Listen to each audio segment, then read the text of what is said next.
Сәлеметсіздер ме оқушылар? Бүгін біз 2 сынып оқушыларына қазақ тілі пәні бойынша 3 сабақты өтетін боламыз. Оқушылар, бүгін біз сен нешедесің деген тақырыппен танысамыз. Сен нешедесің? Сен 6-дасың? Сен 7-десің? Тыңдалым оқылым тапсырмасы. Тыңда, қайтала оқы. Әсел, Әлбек нешеде? Әлбек 8-де. Анна, Саша 7-де ме? Жоқ, Саша 8-де. Дұрыс айт. 6-да. 6-да. 7-де. 7-де.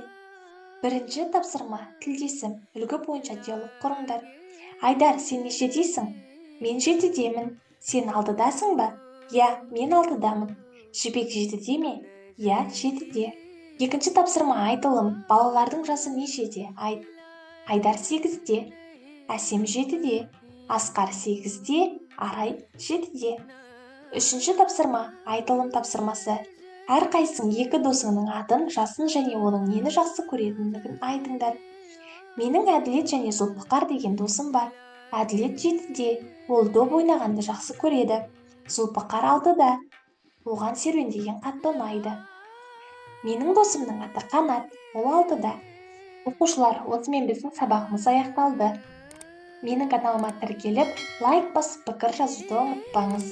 Келесі сабақты жіберіп алмаңыз. Сау болыңыздар.